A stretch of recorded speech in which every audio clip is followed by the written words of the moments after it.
apresentaçãozinha rápida sobre como que vai ser essa palestra. Primeiramente, muito obrigada por estarem participando, a gente está muito feliz com essa Electro Week, e hoje é o último dia, a gente espera que vocês estejam gostando até aqui, e estamos muito animados com a palestra de hoje. Então, eu vou passar um pouco as instruções e avisos. Nosso processo seletivo vai até dia 1º de outubro, então se você tem interesse em participar da nossa empresa Júnior, segue nossas redes sociais, lá a gente coloca todas as informações que você precisa saber para participar. E hoje vamos ter certificados e sorteios, então se você quiser participar do nosso sorteio, a gente vai sortear um e-book, é um e-book bem legal, inclusive foi escrito pelo nosso palestrante de hoje, o Pedro. O e-book é o projeto com ESP32 e LoRa, um tema muito legal que a gente está sempre usando, então é ótimo ter esse tipo de livro para você voltar lá, conferir e continuar seu projeto. E para participar do sorteio e ganhar o certificado, a gente vai mandar aqui no chat um Google Forms. Você só preenche e já está participando. Então a gente vai sortear lá no final, beleza?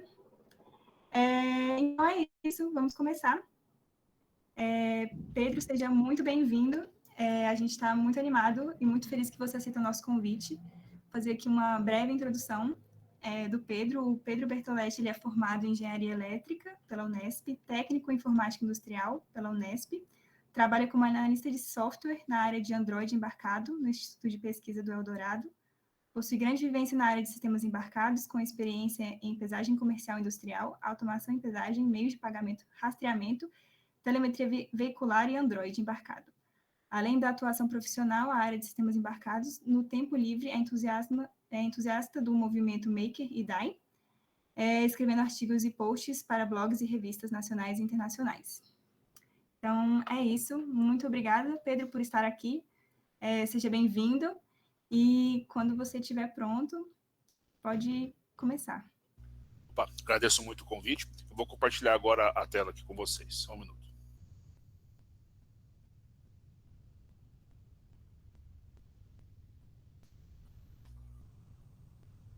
Só um instante.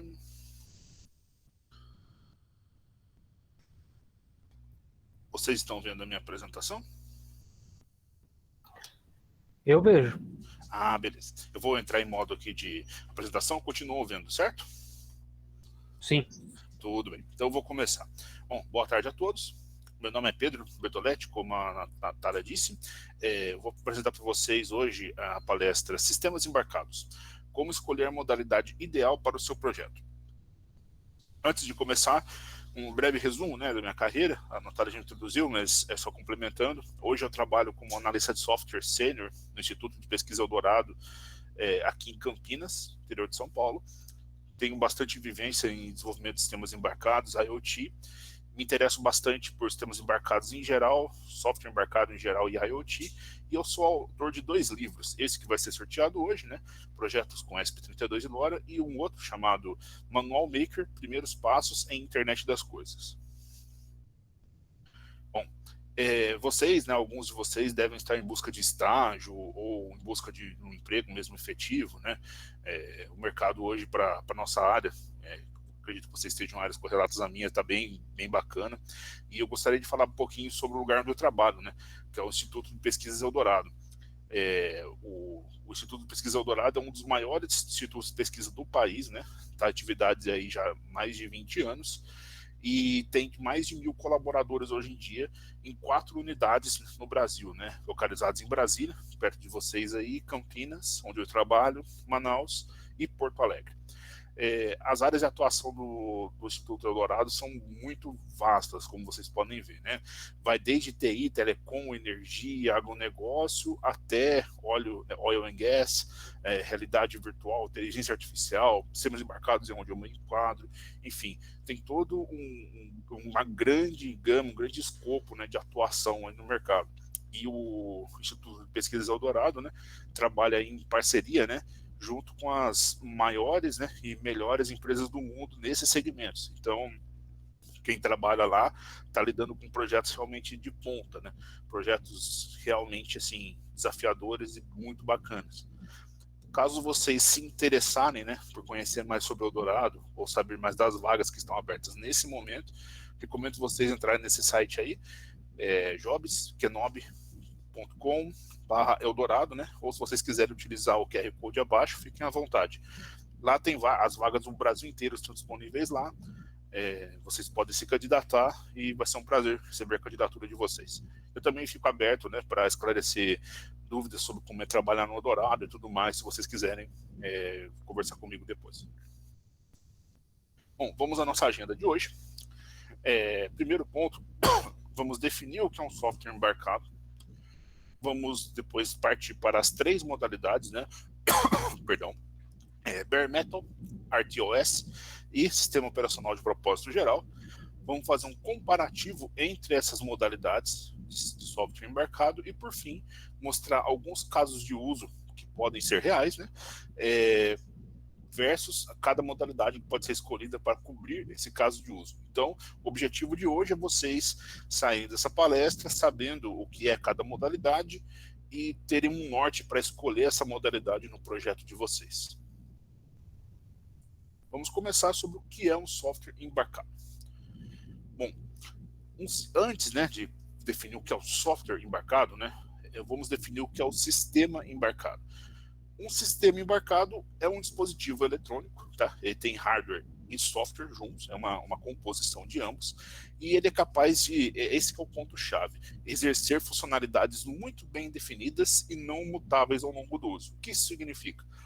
Um sistema embarcado, você não pode, por exemplo, usar ele para fazer 10 mil coisas durante o dia, usar ele para acessar a internet, entrar no editor de texto e ainda fazer a coisa dele. Ele é focado para uma coisa específica. Exemplo, um smartwatch. Ele é focado em interagir com o seu celular, por exemplo, para algumas coisas específicas, medir batimento cardíaco, exibir a hora e tudo mais. Ou, melhor dizendo, um eletrodoméstico também, né? Hoje, eletrodomésticos têm muito sistema embarcado envolvido, um micro-ondas. Ele serve para aquecer alimentos, tem algumas funções pré-programadas, mas ele serve para isso, né? Ele tem uma finalidade muito bem definida. Então, um sistema embarcado, além de ter uma funcionalidade muito bem definida, ele pode ou não ser alimentado por baterias. Tá? Antigamente tinha-se uma ideia, né, de que um sistema embarcado obrigatoriamente é alimentado por baterias. Hoje isso já não é mais verdade. E não pode ser modificado a todo momento. O que seria isso? Exemplo, o computador, possivelmente você está usando para assistir a gente agora, você pode assistir uma palestra, você pode entrar numa rede social, você pode entrar num chat, fazer um monte de coisa. Ele não tem a finalidade definida, né? Muito bem definida, não mutável. Você não usa o computador só para ver a palestra ou só para ver seu e-mail, só para ver a rede social. Você usa para várias coisas. Nesse escopo mais geral, não se classifica como um sistema embarcado. Já, por exemplo, a sua televisão serve para você sintonizar canais, ver vídeos e tudo mais, é um sistema embarcado. Um liquidificador que possui um sistema embarcado lá para fazer as pré-programações das batidas também é um sistema embarcado, e assim vai.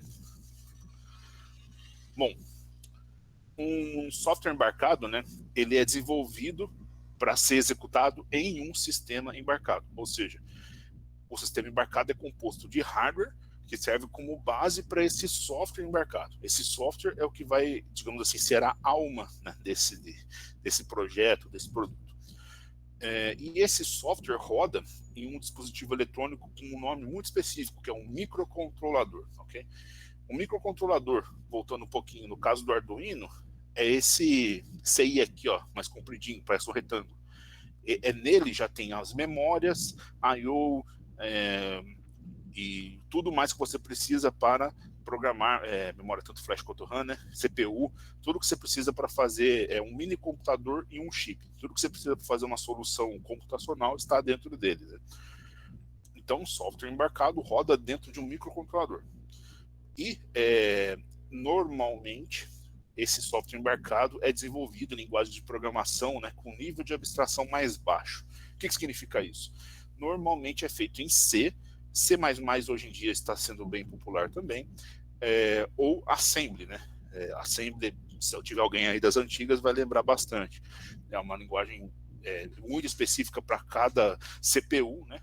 Cada CPU tem o seu set de instruções e muitas vezes temos que apelar para o assembly, para algumas operações, né?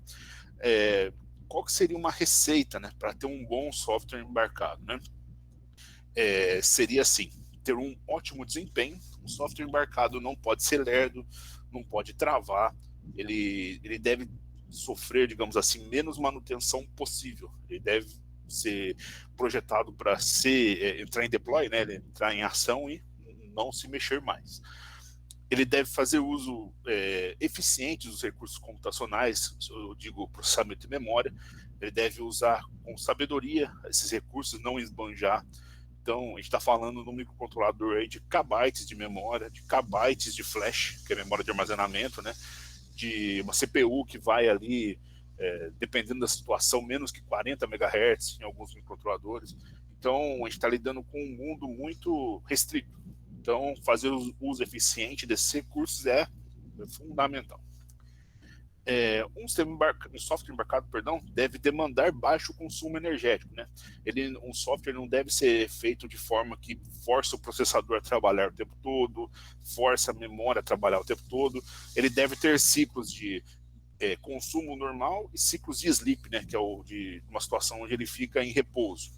E por fim, ele deve demandar baixa necessidade de manutenção, né? Como eu disse. Então, ele não deve ter que ficar sofrendo manutenção, né, ser consertado, nada em campo. E, agora sim, por fim, né, deve permitir a integração com outros sistemas. O que significa isso? Um sistema embarcado pode conversar, né, pela rede, pela internet, com outro sistema embarcado, com um sistema em nuvem, com alguma coisa do tipo. Então, o sistema embarcado, ele normalmente não é isolado, né? Ele tem uma interface. Nem que essa interface seja algo muito simples, como um display ou algo do tipo, né? Ou até mesmo conexão com a rede. Bom, agora que a gente sabe que o sistema embarcado o que é um sistema embarcado, o que é um software embarcado, né? Vamos dar alguns exemplos, né? E mostrar uma polêmica aí com vocês. Bom, vamos agora a uma tabela aí de situações versus classificação, se o software desenvolvido é embarcado ou não, né? Se você fez um software para ser executado no Arduino comum, seja ele Uno, Mega, qual for, você sim está fazendo um software embarcado. Ele tem uma finalidade muito específica, vai inicializar o sistema, fazer aquilo que você quis e pronto. Eu fiz um software para ser executado no microcontrolador ARM, Cortex M0, M3, M4, M qualquer coisa.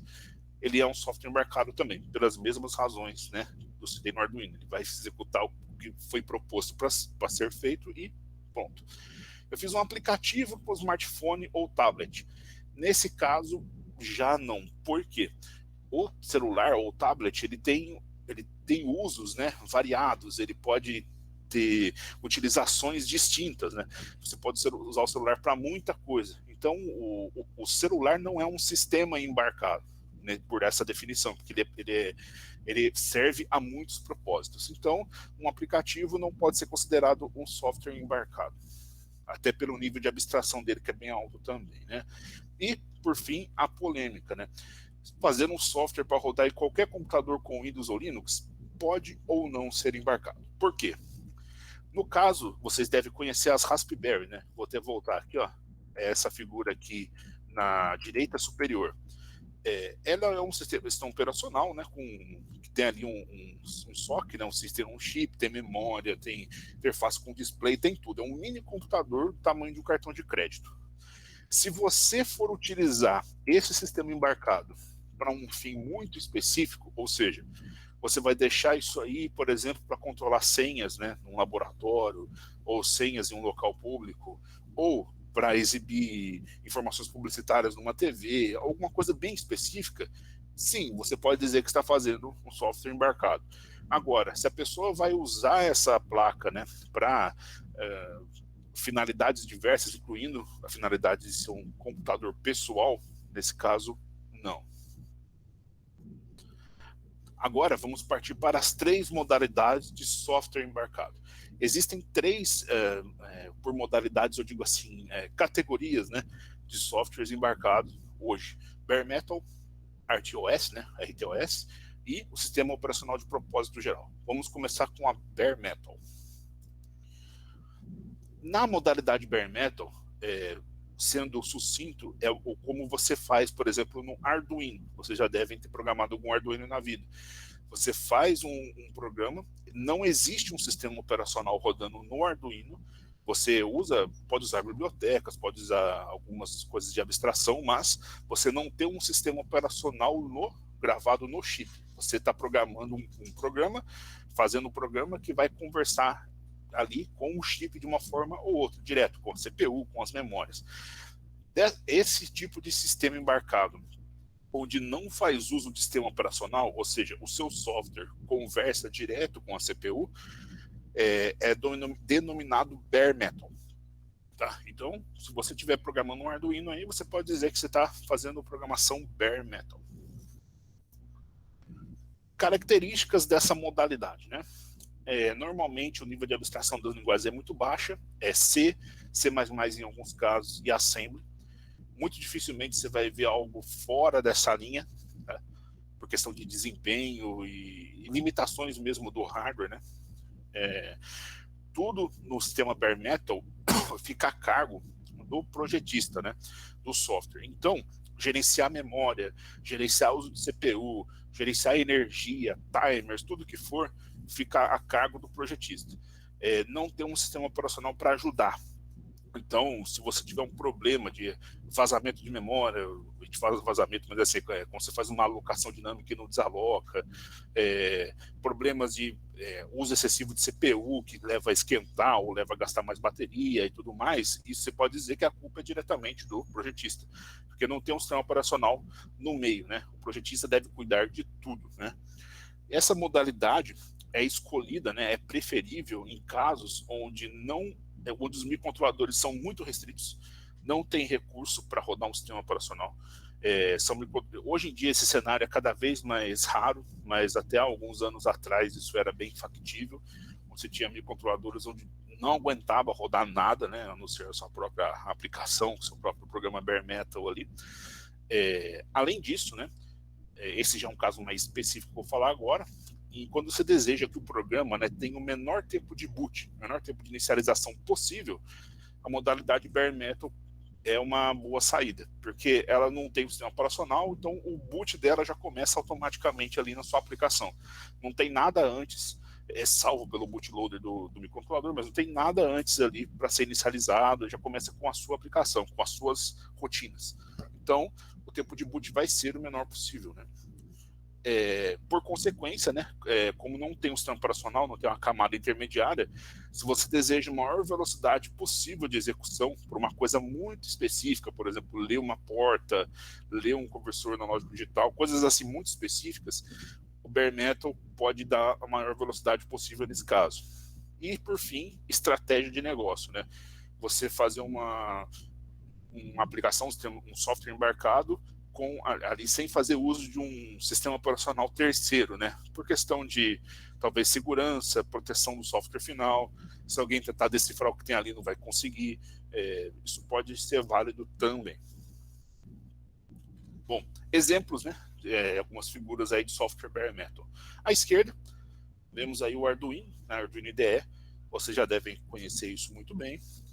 Ao centro, ali mais ao centro, a Raspberry Pi Pico, né, sendo programada ali imagino eu, no VS Code, faz uso de um toolchain, alguma coisa assim para ser programado. E ali, mais à direita, ali já é a programação do microcontrolador ARM, né, já é algo mais avançado. Porém, todos esses cenários, né, de software que vocês estão vendo aí, assim, são softwares que o produto final é um software bare metal. Partindo agora para a modalidade RTOS, né? RTOS, que é um sistema operacional de tempo real. O termo RTOS, né, em inglês, significa Real Time Operation System, ou sistema operacional de tempo real, né? Isso significa que agora sim há um sistema operacional, tá? Você programa tarefas, não tudo. Boa parte do gerenciamento dos recursos computacionais do seu microcontrolador vai ficar por conta do sistema operacional. Você vai focar o seu desenvolvimento enquanto desenvolvedor nas tarefas, né? E logo, por consequência, faz-se uso de um kernel, né? Um núcleo do sistema operacional. esse kernel é responsável por fazer esse gerenciamento de memória, CPU e tudo mais, e o programador fica preocupado em fazer tarefas e pedir ao kernel mais memória, pedir ao kernel processamento e tudo mais. Então, você tem um elemento central e as tarefas em volta, né, competindo mais ou menos, as tarefas em volta ali sendo gerenciadas, né, quanto à execução e tudo mais, pelo kernel. Então vamos lá, o kernel, né, é o centro de tudo, né? Quais são as tarefas dele, assim, de forma geral? O kernel pode executar essas tarefas, essas aplicações, né? Tarefa e aplicação é a mesma coisa nesse contexto, de duas formas. Cooperativa, que é a forma mais simples, é uma tarefa executada em seguida da outra. Então você não tem uma interrupção de uma tarefa para outra começar a ser executada e mais tarde essa primeira é retomada, como é feito num sistema operacional qualquer, né? Aqui na cooperativa, uma tarefa só executa após a outra. Então, é uma coisa bem assim mais limitada, né? Se uma tarefa travar ou fazer alguma coisa do tipo, ela vai comprometer todo o sistema. E o kernel pode executar as tarefas na forma pré-emptiva também, né? Que é onde cada tarefa tem uma prioridade, um momento desejado de execução, e o kernel gerencia tudo isso. O programador diz que a tarefa deve ser executada agora, X tempo, ela vai precisar de tanto de memória, a prioridade dela no sistema é tal, e o kernel vai encaixar a execução dela junto com as demais tarefas, né, que estão no sistema, no software embarcado ali. E ele se encarrega de fazer com que tudo execute de forma bem suave, de forma bem fluida, né? E ainda, né, classificando os RTOS, né, existem os RTOS de baixa criticidade e os de alta criticidade. Resumindo, baixa criticidade é se algo falhar, né, se executar um pouco além do requerido, um pouco antes do requerido, ninguém morre, nada acontece, né? Seriam os eletrodomésticos. Se o seu micro-ondas, por exemplo, esquentar o alimento por alguns milissegundos a mais ou a menos, nada de errado vai acontecer. Agora, alta criticidade, um avião. Se um avião atrasar um determinado tipo de controle, alguma coisa, nem que seja milissegundos, isso pode levar a uma falha gigantesca. Então, um sistema operacional de tempo real num avião seria de alta criticidade. Essa modalidade, né, RTOS, ela é utilizada normalmente quando o software precisa ser isolado em microfuncionalidades distintas, que são as tarefas. Ou seja, você vai programar uma tarefa, um bloquinho desse software, e esse bloquinho, essa tarefa vai ser executada pelo kernel nos requisitos que você passar. Quanto memória vai precisar, qual tempo vai precisar e tudo mais da execução. E, então, quando o software, né, precisa ser isolado, repartido dessa maneira, modularizado dessa maneira, o RTOS é uma boa saída. Também é recomendado quando é desejado um baixo acoplamento de tarefas. Resumindo, o acoplamento de tarefas é o seguinte: você já deve ter feito um software onde você arruma uma coisa e outra estraga, né? Eu arrumei aqui a serial, mas estragou o jeito que pisca o LED. Eu arrumei o jeito que pisca o LED, mas estraga ali a forma que vai comandar o motor. E assim vai. Uma coisa afeta a outra, né? Quando isso acontece, a gente diz que o software tem um alto grau de acoplamento. Ou seja, uma coisa influencia fortemente na outra. E é desejado, normalmente, né, que isso não aconteça. Porque se houver um problema numa parte, esse problema vai ficar restrito a essa parte, né? O RTOS, ele deixa essa modalidade, né, evidente. Ele deixa, pela modularização que ele aplica, né, o acoplamento entre as tarefas fica baixo, né? Isso se você desenvolver, claro, seguindo as boas práticas, né? O terceiro item seria a questão dessas microfuncionalidades ou tarefas, né, serem executadas em paralelo. Esse paralelo está entre aspas porque é o seguinte: a CPU chaveia muito rápido a execução entre uma tarefa e outra. Então ela executa por X milissegundos uma tarefa, interrompe, vai para outra, X milissegundos e assim vai. Para nós humanos, né, que estamos de fora, vendo tudo ser executado, é como se tudo estivesse rodando em paralelo, né, como se tivesse uma CPU para cada coisa. Mas na verdade é a CPU que está muito rápida ali, trocando de contexto, né, está muito rápido, executando, fazendo esse chaveamento, né. Então, essa sensação de rodar uma coisa em paralelo, o o RTOS se aplica muito bem nesse caso, né? Penúltimo item, né, é a questão de robustez contra o gerenciamento de memória e CPU. Como a gente tem um kernel agora, um sistema operacional de verdade, ele vai ser responsável por gerenciar CPU, memória, I/Os, dependendo do caso. Então, o gerenciamento bruto mesmo fica por conta do sistema operacional. Então, o projetista ele é menos responsável nesse quesito de gerenciamento de recursos, né? Logo, ele pode focar na aplicação dele, fazendo uso de uma base comum. Essa base é o sistema operacional em tempo real. E baixa latência de execução. O kernel, né, ele é capaz de fazer a execução de forma muito ágil, né, das tarefas, o chaveamento muito ágil, então a latência de execução é bem baixa. Alguns RTOS do mercado que são livres, né, para uso, tanto comercial quanto para estudos, né, são o FreeRTOS, que é o mais popular aí, está há quase 15 anos ou um pouco mais de 15 anos no mercado. A licença dele é MIT, então você pode usar comercialmente sem problema nenhum. O Nutix, que é um sistema operacional de tempo real compatível com POSIX, então se você tem uma aplicação Linux, né, desenvolvida nos padrões POSIX, você pode portar ela, em teoria, ali, facilmente para o Nutix, sem sofrer muitos downsides aí. E o Zephyr, né, que é o sistema operacional de tempo real que a Linux Foundation aí adotou, né? E também é um sistema operacional de tempo real utilizado por algumas gigantes da tecnologia, né? Incluindo aí o Facebook em algumas aplicações, algumas coisas específicas do Zephyr. E o FreeRTOS, ele, só para título de informação, hoje, oficialmente, ele é da Amazon, né? A Amazon, essa loja que a gente compra, tal, livros e itens diversos, ela é dona do FreeRTOS. Porém, a licença é bem permissiva, mas ela é a empresa que cuida do FreeRTOS, digamos assim, né? Vamos partir para a terceira e última modalidade, que é o sistema operacional de propósito geral. Em resumo, é o Linux que você usa no seu computador, o Windows que você usa no seu computador, ou Linux ou Windows que você usa na Raspberry Pi. É um sistema operacional que você pode usar para qualquer coisa, né? Acessar e-mail, ver um webinar, entrar num chat, qualquer coisa. Nessa modalidade, né, o sistema operacional ali é completo. Então, é muito similar ou idêntico a esses que você usa em computadores pessoais. Então, muitas vezes temos embarcados que possuem como software um sistema operacional de propósito geral embarcado, né? Se você tiver que fazer a manutenção ou enquanto fizer o desenvolvimento, você não vai muitas vezes sentir a diferença no quesito como pôr para rodar ou como operar, né? Em relação a um sistema operacional que você usa no computador seu do dia a dia. Muitas vezes é idêntico, né?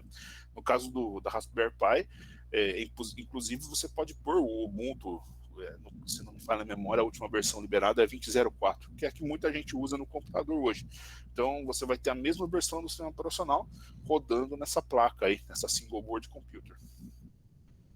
Nessa modalidade, o desenvolvedor é responsável por desenvolver aplicações somente e ele tem uma responsabilidade sobre gerenciamento de recursos ainda menor, né, no geral, que o RTOS, porque aqui as pilhas de comunicação, muita coisa, interface com display, muita coisa já está resolvida pelo sistema operacional, né?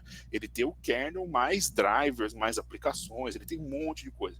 Então, o desenvolvedor ele pode focar totalmente na sua aplicação, fazendo uso desses recursos do sistema operacional, né? Essa base toda, ele fica menos responsável pelo gerenciamento de recursos. Logo, como o kernel é muito bem testado, né? Para ser bem testado, bem depurado e tudo mais, ele tende a ser um sistema muito estável. Mesmo com essa ausência de responsabilidade do desenvolvedor sobre esse gerenciamento, né? Nessa modalidade, né, como os sistemas operacionais são muito testados, no caso do Linux, né, roda em tudo quanto é lugar, em tudo quanto é porte de aplicação, né, a chance de você, desenvolvedor, enfrentar um bug crítico, algo assim que vai, nossa, meu sistema bricou, né, virou um tijolo, não sai do lugar, não serve mais para nada, é muito difícil, muito pequeno. Então, em termos de possibilidades, né, no geral, o sistema operacional de propósito geral se encaixa muito bem.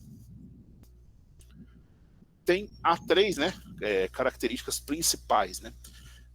Você agora, nesse cenário aí, não pode rodar, né, um sistema operacional de propósito geral em um microcontrolador, um simples microcontrolador. Agora, você precisa utilizar ou um microprocessador, ou um SoC, né, System on Chip, ou um SIP, System in Package, que é algo mais caro que um microcontrolador comum, né? Possui muito mais recursos computacionais que o microcontrolador. A gente está falando aqui agora de gigabytes de memória flash num chip, simplesmente, de muitos megabytes aí, ou até na casa de 1 gigabyte ou algo nessa linha de RAM, falando de clock aí de 1 GHz, 2 GHz para cima. Então a gente tá falando de um cenário muito próximo a um computador ali da vida real, né? Em um chip dedicado, que seria um SoC ou um SIP, né? Então o custo disso, lógico, vai ser maior, né? O custo do hardware vai ser maior para rodar um sistema operacional de propósito geral do que um RTOS ou um bare metal, né? Pelo fato de ter grande compatibilidade com hardware de mercado, né? Como diz, tem drivers, pilhas, comunicação, tudo garantido, né? A grande maioria dos sistemas operacionais hoje usa o Linux, que é um sistema que tem uma licença free, né? É possível você usar ele sem pagar licença nenhuma, e possui essa gama de recursos. E por fim, né, se você quiser, no caso do Linux, se você quiser fazer a sua própria distribuição, ou seja, você fazer o seu próprio sistema operacional baseado no kernel Linux, né, com sistemas de build, por exemplo, como o Buildroot ou o Yocto, você pode fazer. A curva de aprendizado é um pouco íngreme, mas é possível, e você otimiza o máximo possível. Então você pode fazer uma distribuição dedicada para o seu produto ou para o seu projeto, de forma a extrair o máximo ali do hardware. Bom, mais 3 pontos, né? Quando utilizar, né, o sistema operacional de propósito geral? Quando você precisa contar com funcionalidades muito complexas, né, já resolvidas. O que significa isso? Pilhas de comunicação em rede, lidar com vídeo, né, com HDMI, com VGA, lidar com áudio, coisas assim que são pesadas, né, que não é trivial também fazer na mão, né, e já está resolvido pelo sistema operacional. Se o seu projeto necessita desses recursos, utilizar um sistema operacional de propósito geral é uma boa pedida.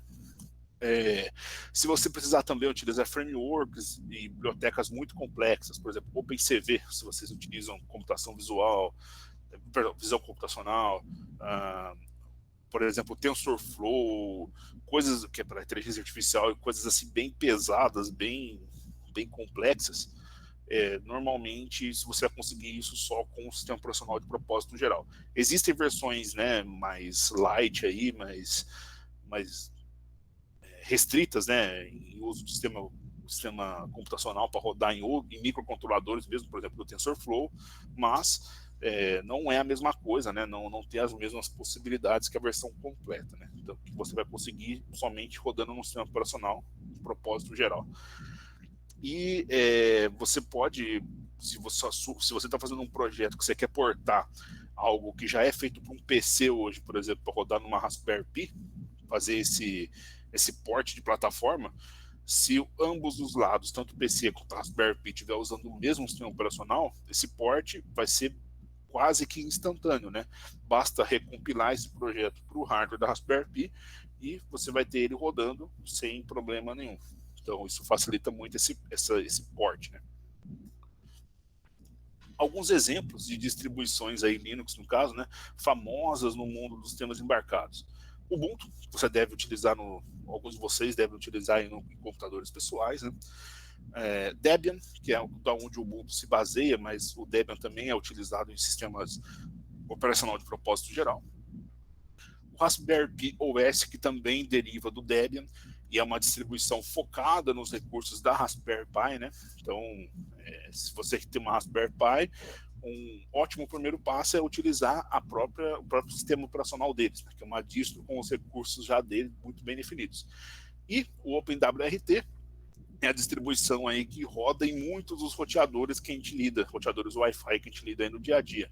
É uma distribuição focada para redes, né? Então, roteadores com baixíssima quantidade de memória flash, RAM, são capazes de fazer o que fazem, e com o Linux embarcado ali, usando uma distribuição chamada OpenWRT. Agora que conhecemos aí as 3 modalidades, né, vamos fazer um comparativo entre elas. Eu fiz esse quadro, onde mais à esquerda é o Bare Metal, no centro RTOS, à direita são sistemas operacionais de propósito geral, né? A complexidade no desenvolvimento, como a gente viu, aumenta, né, conforme você se aproxima do hardware, né? Então, como você vai em direção ao Bare Metal, o projetista tem que cuidar de muito mais coisas, gerenciar a memória, CPU e tudo mais, então a complexidade aumenta, né? O fato de um sistema operacional de propósito geral não rodar em qualquer hardware, precisa de bastante recursos, né? Isso aumenta o hardware, o preço do hardware. Então, o custo de hardware tende a aumentar conforme se vai nessa direção do sistema operacional de propósito geral.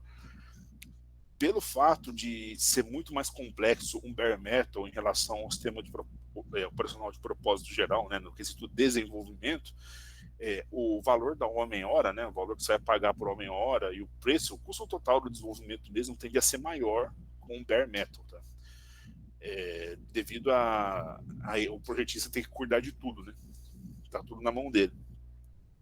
Os esforços na etapa de teste de qualidade também complica quando vai para o lado do Bare Metal, porque você não tem uma base comum, você não tem um sistema operacional comum onde podem haver atalhos ou maneiras de programar testes automatizados ali. Você tem que fazer meio que no braço. Então, conforme você vai para a direção Bare Metal, você, embora tenha um custo menor de hardware, você aumenta o custo humano ali para desenvolver e testar, né?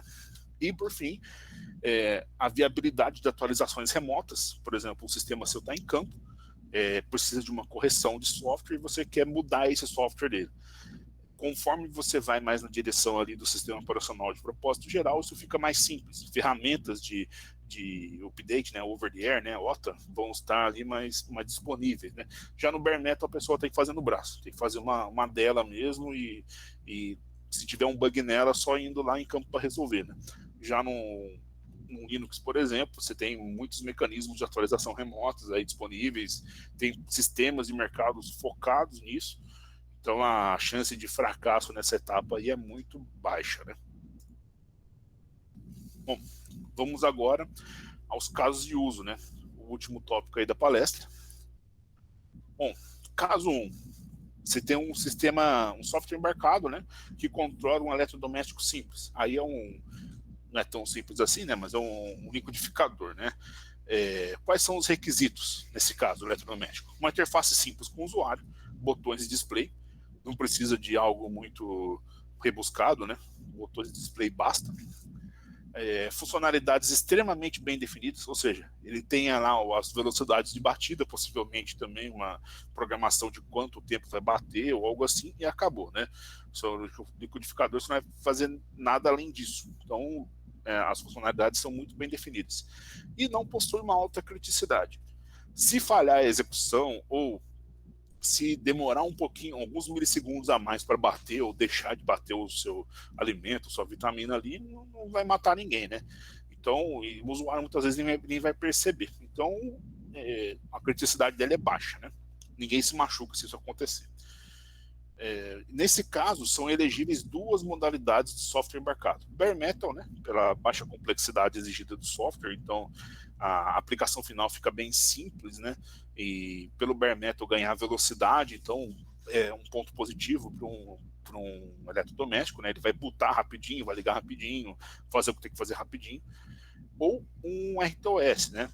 Caso você queira modularizar tudo isso, as funcionalidades, e encarar cada uma delas como uma tarefa separada, ter uma criticidade maior em tempo, caso você for exigir, né? Você precisar e tudo mais. Agora, imagina um caso onde é um avião, né? Um avião comercial.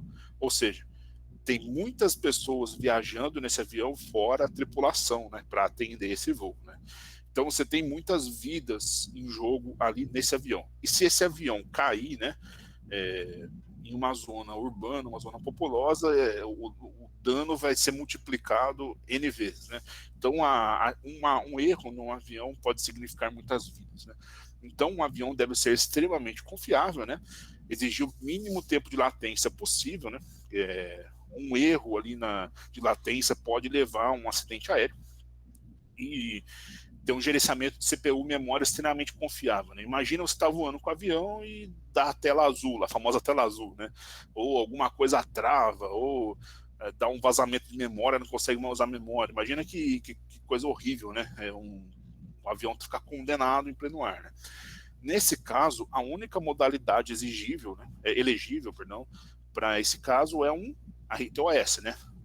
Juntando tudo ali, porque tem uma baixa latência, né? Ele vai executar ali com a maior eficiência possível, utiliza um kernel muito bem testado, que gerencia muito bem tempos de execução, memória e tudo mais, e o sistema todo pode ser modularizado em microfuncionalidades muito bem testadas e muito bem aprimoradas, né? Então tem o menor acoplamento possível também. Uma funcionalidade, se porventura tiver alguma deficiência, alguma coisa assim, não vai afetar no todo, né? Então, nesse caso, se encaixaria somente o RTOS. Agora, imagina um caso, muito menos crítico, né? De um totem, né? Um dispositivo eletrônico que fica na loja para coletar dados de pesquisa do consumidor, por exemplo. Você vai numa loja de roupas ou algo assim, e não sei se vocês notaram, quando você vai sair, normalmente um equipamento desse, ou em algumas lojas ainda no papel, né? Mas a maioria delas está com um dispositivo eletrônico, pergunta como é que você foi atendido, você achou que você buscava aqui na loja e tudo mais. Isso aí são dados que vão ser utilizados para melhorar a loja como um todo, né? Nesse caso, esse tipo de sistema, né, ele deve permitir a interação com o usuário. Aí, nesse caso, podem ser interfaces bonitas, elaboradas, cheias de cores, animação, ou mesmo mais simples, como é o caso dali, né? Você tem um botão para indicar satisfação de 0 a 10 e acabou, né? E a latência não é algo crítico, né? Se você ficar alguns milissegundos a mais ali para responder ou não a sua pergunta ali, sua pesquisa de satisfação, isso não vai atrapalhar a sua vida, ninguém vai morrer por isso, né? Então, as modalidades elegíveis nesse caso seriam RTOS, né? Caso deseje o menor custo possível, você utilizar um hardware mais humilde, mas mesmo assim ter ali as funcionalidades, latência e tudo mais ali mais controladas, né? Ou, que é o mais comum, se utilizar um sistema operacional de propósito geral, um Linux embarcado, por exemplo, né? Que é capaz de interagir com rede, interagir com o usuário com umas interfaces mais bonitas, ler touchscreen, né? Então, oferecer suporte a, sei lá, Wi-Fi, Bluetooth, caso você tenha o aplicativo da loja, aí começa a viajar, né? Mas essas interfaces com o usuário final e com a camada de rede, conectividade, o sistema operacional de propósito geral garante muito bem. Caso 4, né? Uma Smart TV, né? Muitos de vocês devem possuir uma Smart TV hoje, é bem comum, né? Por exemplo, com suporte à conectividade Bluetooth, Wi-Fi, aplicativos de mercado, né? Streaming, estou falando de Netflix, Amazon, Globoplay e outros N aplicativos que existem hoje em dia, e mais uma infinidade de funcionalidades ali, né? Nesse caso, né, a interface com o usuário deve ser obrigatoriamente bem elaborada, né? Ninguém vai comprar uma TV com um menu, com interface feia, né? Isso vai matar o produto. Deve suportar diversos tipos de conectividade, como disse lá em cima, né? Conectividade Bluetooth para ligar num fone de ouvido do usuário, por exemplo, Wi-Fi para você poder assistir streams, né? De forma com internet sem fio e assim vai, né? Quer dizer, é obrigatório suportar aplicações terceiras, né? Netflix, HBO Go ali, por exemplo, que está na figura, Spotify, Amazon, Disney Plus, o que mais você imaginar. As mesmas aplicações que vão rodar, por exemplo, no seu celular, vão rodar ali também, né? Então, deve ser muito dispor de bastante recurso computacional e dispor também de bastante meios de acessar esses recursos, né? Uma pilha facilitada. E a latência não é algo tão crítico também, né? Se a TV demorar alguns milissegundos a mais para responder, ou responder um pouquinho mais rápido que o esperado, nada acontece, né? Nesse caso, devido às exigências de conectividade, de interface gráfica, de compatibilidade, principalmente com aplicações terceiras, ou seja, em termos de aplicação é bem robusto, né, bem complexo. Nesse caso, a modalidade elegível seria somente um sistema operacional de propósito geral. Então, a sua TV, hoje as TV LG, se não me falha a memória, elas estão com o WebOS, que é um sistema web de internet web, OS, Operational System. Eles estão, é um sistema deles que suporta aplicações terceiras e tudo mais. Existem TVs, se não me engano, Samsung, que utilizam Android, e assim vai, né? A OC também da figura deve suportar o Android ou algo do tipo. Então, nesse caso, só se encaixa um sistema operacional de propósito geral, né? Bom, eu cheguei ao fim da apresentação, né? Espero que tenha sido proveitosa. Fico aberto agora a perguntas e respostas de vocês. Se vocês tiverem, é só falar. Fantástico, Pedro. Muito obrigada. Foi um panorama bem claro, bem didático, que com certeza ajuda na hora de traçar os requisitos do projeto. E é isso, pessoal. As dúvidas, pode botar aqui no chat ou pode ligar o microfone. Vou sair aqui da tela só para poder ler também o chat, tá?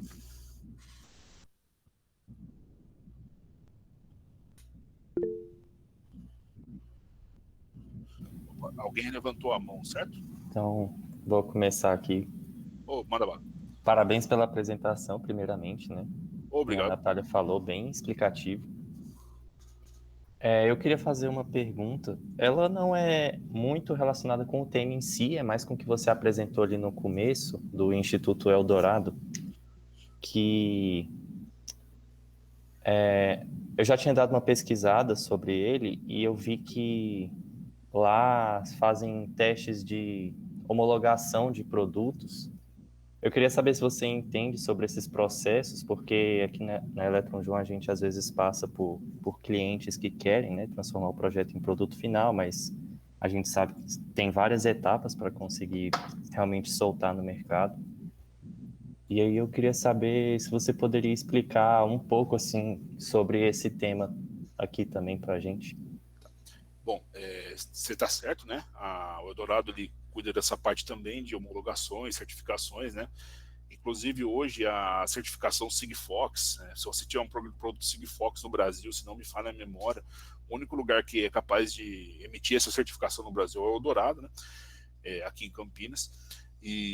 Porém, eu tô focado mais na parte de sistemas embarcados, né? E Android embarcado. Eu não trabalho com essa parte de homologações lá dentro. Lá tem muitos projetos correndo. Se você quiser, entre em contato comigo, né, em privado depois, eu te passo o contato de algumas pessoas lá de dentro que trabalham com isso. Aí vai ser mais proveitoso. Tudo bem? Perfeito, perfeito. Beleza. Eu posso te chamar no Telegram? Pode. Eu estou no Telegram, ou se quiser falar comigo no LinkedIn, fica à vontade. Beleza. Muito obrigado. De nada.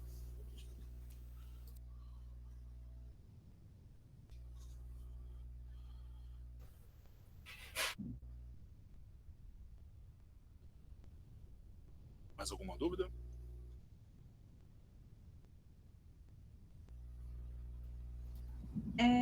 Eu tenho uma. Eu queria saber se você pode falar um pouco sobre os projetos que você trabalha dentro da Eldorado. Não sei se... Sim, eu trabalho com Android embarcado, né? Eu trabalho no time de desenvolvimento de kernel do Android embarcado, de um caso de celulares, né? Que a gente desenvolve junto com uma grande empresa do setor.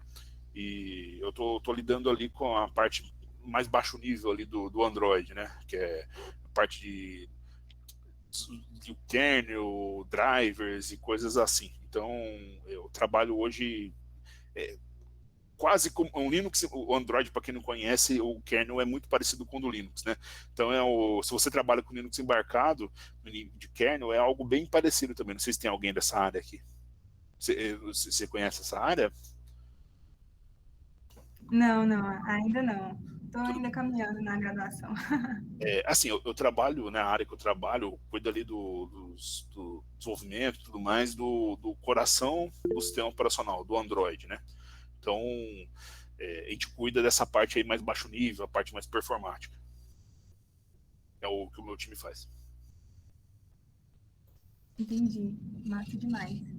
Vilela, pode ir? Agora, Tá. isso. Outra pergunta, mas agora é sobre o tema em si. Ok. Eu queria saber, assim, quão viável você acharia, porque a gente faz alguns projetos, sim, de sistemas embarcados, mas é mais bare metal, né, que você falou, programando na ideia do Arduino e tal. Mas pelo preço e o custo-benefício, uma Raspberry Pi Pico, por exemplo, que custa R$ 50 e pode executar 1 milhão de coisas, ela é muito mais potente, né? Quão viável você acharia a gente começar a fazer os nossos projetos na Pi Pico, pensando justamente na expansão futuro, né? Tá. A Bom, capacidade de desenvolver coisas mais potentes, eu quero dizer. tá. Quando você fala a gente, você diz uma empresa, certo? É isso, exato. Certo. No caso, tem um fator aí bem complicado quanto às placas da linha Raspberry, né? A linha Raspberry, ela não é assim open source, open hardware como algumas pessoas pensam, né? Isso significa o quê? Você pode até ter acesso ao esquemático, algumas coisas do tipo, mas você não tem acesso nenhum ao datasheet, aos documentos do SOC, né, que vai nela, e muito menos você tem garantia de fabricação. Então, se você usa uma Raspberry Pi 3B, por exemplo, no projeto OSI, 4B que seja, se ela parar de ser vendida ou parar de ser fabricada, você basicamente perdeu o seu produto. Essa é a verdade. E a mesma coisa, é muito novo ainda para dizer isso, mas a mesma coisa tende a ser com o microcontrolador da Raspberry Pi Pico. Se não me engano, é o RP2040. Ele é muito potente e tudo mais, ele tem uma aplicabilidade muito grande, porém, ainda é restrito a esse fornecedor, né? Ele está restrito ali ao ciclo de vida deles. Então, se eles quiserem parar de fabricar, adeus, né? Esse é um problema, né? Um perigo para quem faz produtos, né? Para quem está fazendo produtos, você buscar microcontroladores que utilizam o Core ARM, né? Por exemplo, o ARM Cortex M0, o M3, M4 e tudo mais, é uma boa, porque se você um dia perder um microcontrolador de um fornecedor por preço, que ficou muito caro, ou porque parou de ser fabricado e assim vai, você consegue portar para outro, né, de Core, com um Cortex semelhante, sem muito trabalho, assim, né? Já uma Raspberry Pi Pico, né, se você fizer seu projeto todo baseado nela, você pode ter um grande problema depois de ter que refazer todo o software para portar para um outro microcontrolador. Então, sim, é legal você, em relação ao custo-benefício, procurar algo além do Arduino, né? Mas não recomendo algo tão novo quanto a Raspberry Pi Pico para essa questão mercadológica, entendeu? Mas no caso, a gente, por ser uma empresa júnior, a gente não faz produtos, né? Assim, linhas comercializáveis que vão durar 5 anos. A gente faz só protótipos em casos pontuais, entendeu? Aí eu acho que não teria esse problema de escalabilidade do produto e garantir que ele vai estar disponível por um tempo longo, né? Sim, nesse caso, sim. Você não vai ter que atender o seu cliente por X anos, né? Não vai ter que ter equipamento em prateleira por tanto tempo. Então, nesse caso, sim, por Exato. protótipos, sem dúvida. Aí o custo-benefício é o que fala mais alto mesmo. Show de bola. Beleza. Espero ter sido útil. Aí o João perguntou se a Picos compararia ao STM32, que é outro que está bem popular também. Bom, são arquiteturas ali meio diferentes, né? Tanto em periferia quanto o processador, mas pelo fato do RP2040 ali ter 2 cores, né? Ele tem 2 cores, você pode executar até 2 aplicações distintas ali, comunicando uma com a outra, ter portes de Nudix, que é outros sistemas operacionais, e outros sistemas operacionais de tempo real ali bem facilitados. Sim, em termos de poder de fogo, sim, pode ser comparado, sim. Mas, se você for fazer um produto, aí a história é aquela como eu falei, entendeu?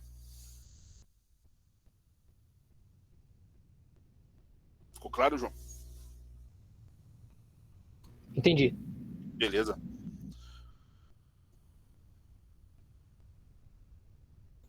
Bom, pessoal, acho que se ninguém tiver mais alguma dúvida, já pode encaminhar para a finalização, né? 2 horas, acho que a maioria tem aula.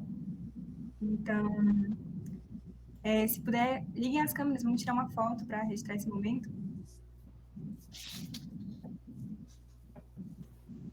Pior que hoje eu não vou poder. É que eu tô no quartinho de bagunça aqui. Também não. Só se for bem rápido. Tirei.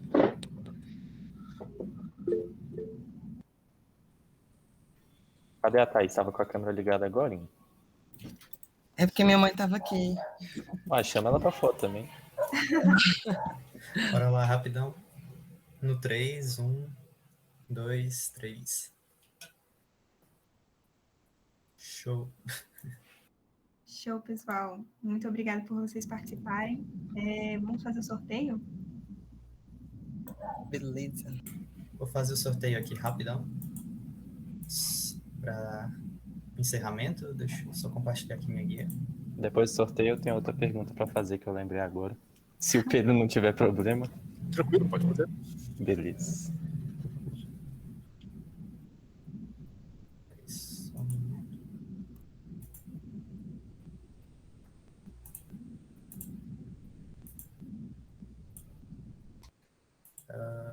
Aqui. Todo mundo tá vendo minha tela? Sim. Sim. 2 ao 10. Aí o sorteio aí vai ser o livro do Pedro, Projetos com SP32 e Lora. Que legal. 2 ao 9. Isso, 2 ao 10. Tô esquecendo de alguém. Bora lá. Foi o 8. Foi o Thiago. Ó, o Parabéns brabo aí, Thiago. Você é sorteado direto. Né? É o rei do sorteador. Aí, Às vezes para coisas parabéns, ruins, mas hoje valeu a pena. Vocês podem, pessoal da organização, depois vocês me passam o e-mail dele, aí eu passo para a editora e faz todo o trâmite. tudo tranquilo. Obrigado.